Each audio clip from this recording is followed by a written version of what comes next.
first thing you'll notice on the streets and at the entrances to most hotels in Manila are the armed guards. They give you some comfort amidst the chaos of the city. It's a place where there's a clear gap between the haves and the have-nots. On one side of the road, you'll find a shanty town with smiling locals selling fruit, and on the other, are the suits and high-rise buildings. But that's all part of the country's charm, because as a tourist, you can get dirty and have a taste of life as the average Filipino experiences it. And then, it's easy to retreat to the familiar ground of a mall or cosy hotel room. The capital is a busy and noisy melting pot of culture. Of the 92 million people that live in the Philippines, 19 million of them can be found here, most of which live off a measly $3 US a day.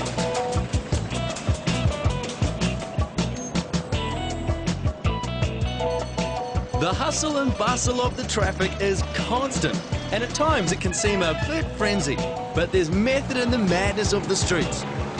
While I couldn't make sense of it, the locals knew exactly what was going on. I can't get over this. I've been standing here for about 10 minutes just watching the traffic whisk back and forth.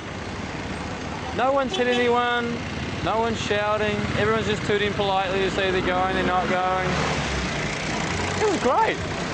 It's worth having a couple of days put aside just to walk around the city without any plans, because there's a lot to discover that you won't find on any tourist maps. Plus it means you can slow down and take in the madness. Right smack bang in the middle of Manila with all these crazy streets, there's this beautiful old church. And someone's undies are stuck on the roof. There's one thing by now that you've probably noticed. These crazy looking buses. Or are they jeeps? Anyway, these are the main form of public transport here, and they're called jeepneys. Which way does the bus go? That way? Around Manila? They're cheap to catch, but generally it's a tight squeeze inside. I hopped in one to make my way towards Intramuros, which is the oldest district of Manila. This place, way back, talking about history here. This is one of the busiest commercial places in Manila. So it was a bit of a den of inequity. The church on one side and then you had the commercial area that wasn't... That's how Manila was. This part of the city was built by the Spanish in the 16th century, and it's full of interesting history. So it's a good idea to get a guide like Joseph to show you around. It was great. He pointed out all the major sites and was full of stories and facts about the Manila of the 1500s. That's why I'm wondering before, the church and the red light. The church is across the road, the red light area. Goes together. Man, if these streets could talk, huh? That's why time passes by, you know. They change. And now it's just quiet and seems pretty relaxed at the moment. Yeah. The influence of the Spaniards is no more evident than in the architecture. The century-old buildings and clip-clopping of passing horses give the place an old-world charm. And if you're not into long walks, then a horse-drawn buggy tour is a fun and relaxing way to see all the major attractions in the area. This is the place of part of Intramuros, the Manila Cathedral. And you can see the statue. And this was converted as a plaza, as a park. We call this formerly the Plaza de Mayor.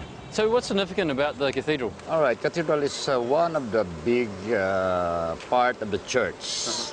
We have the Vatican, we have the cathedral, and we have the churches. Okay. In the Philippines, we have 3 cathedrals. We have in Luzon, we have in the Visayas, and we have in Mindanao.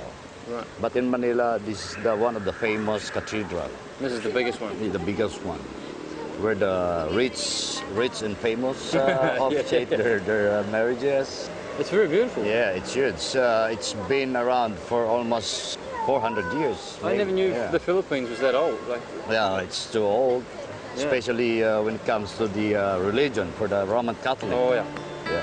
Because the Spanish brought it, The Spanish influence. Yeah. Filipinos are incredibly devout and very passionate about their faith.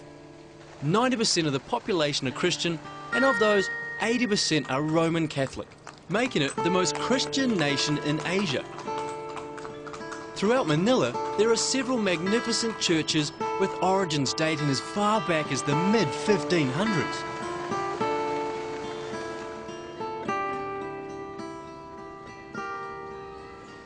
So who built the wall?